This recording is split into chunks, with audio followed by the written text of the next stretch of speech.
nama saya Rizky Gimnasial Fadli dari kelas PJK R1E. Di sini saya akan menjelaskan tentang artrologi atau yang disebut juga dengan persendian. Persendian ialah tempat perhubungan antara tulang-tulang atau tulang dengan tulang rawan. Secara fungsional, sendi dibagi menjadi 3. Yang pertama ada sinartrosis, yaitu sendi yang tidak dapat bergerak. Lalu yang kedua ada ambiartrosis, yaitu sendi yang pergerakannya sedikit. Lalu yang ketiga ada diartrosis, yaitu sendi yang pergerakannya bebas. Secara struktural, sendi dibagi menjadi 3, yaitu fibrosa, tulang rawan, dan sinovial. Fibrosa mencakup sutura, sinddermosis, dan komposis. Terus ada tulang rawan, mencakup sikondrosis dan simfisis. Yang terakhir ada sinovial, yaitu permukaan tulang yang bersendi diselaputi oleh selapis tulang rawan hialin. Macam-macam sendi. Yang pertama ada sendi peluru atau disebut juga dengan endartrosis, yaitu persendian yang memungkinkan pergerakannya ke segala arah. Contohnya hubungan tulang lengan atas dan tulang lengan pinggul. Yang kedua ada sendi engsel atau disebut juga ginglumus, yaitu persendian yang memungkinkan gerakan satu arah. Contohnya sendi pada lutut dan sendi pada siku.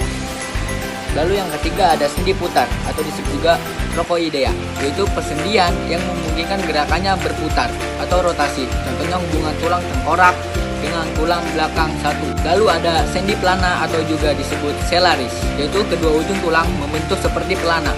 Contohnya sendi pada tulang ibu jari dengan telapak tangan.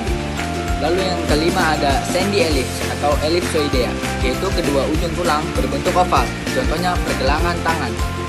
Dan yang terakhir ada sendi geser, yaitu berupa pergeseran pada tulang. Contohnya gerakan pada sendi-sendi di antara tulang-tulang carpalia dan tulang tarsalia.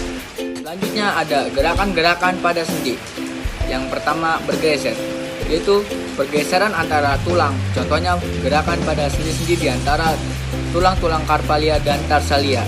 Lalu yang kedua ada ekstensi, berupa gerakan pelurusan sendi terjadi pada sendi engsel. Contohnya ekstensi sendi lutut. Yang ketiga ada fleksi, berupa gerakan pembengkokan sendi terjadi pada engsel. Contohnya fleksi sendi jari-jari. Yang keempat ada abduksi, berupa gerakan yang menjauhi sumbu tubuh terjadi pada sendi peluru. Contohnya mengangkat lengan ke samping. Lalu yang kelima ada aduksi, yaitu gerakan yang mendekati sumbu tubuh. Gerakan ini berlawanan dengan gerakan abduksi.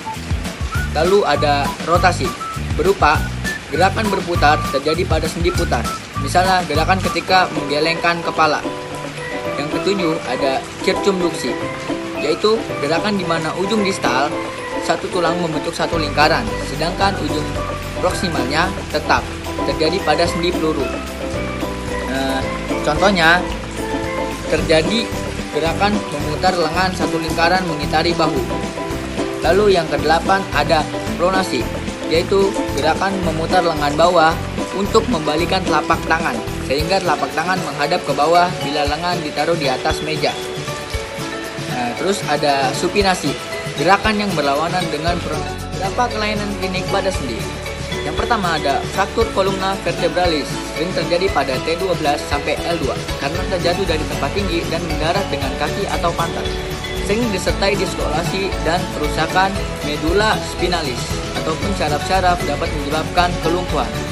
Yang kedua ada hernia nucleus pulposus, diskus intervertebralis di bawah L4 dan L5. Sering terjadi karena tekanan berat, misalnya mengangkat beban yang berat sambil membungkuk. Lalu yang ketiga ada kiposis atau bungkuk yang terjadi karena infeksi TBC, vertebrae atau proses penuaan osteoporosis dan osteomalacia. Selanjutnya ada lorosis, baliknya dari kiposis. Di sini lumbar melengkung ke dalam, terjadi karena perut besar dan berat pada obesitas ataupun kehamilan. Lalu ada skoliosis, bila kolumna vertebralis membungkuk ke arah ke samping membentuk huruf S.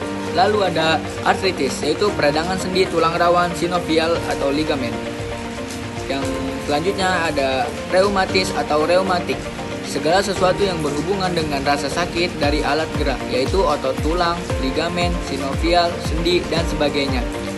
Lalu ada dislokasi atau lepas sendi, bila sendi terlepas dari tempatnya disertai dengan sobeknya ligamen. Selanjutnya ada sprain, kesleo, salah urat. Bila sendi terpuntit disertai terlukanya kapsula fibrosa ataupun ligamen tanpa terjadinya dislokasi. Lalu ada strain, keadaan di mana otot terlalu diregangkan karena beban terlalu berat sehingga terlalu sakit.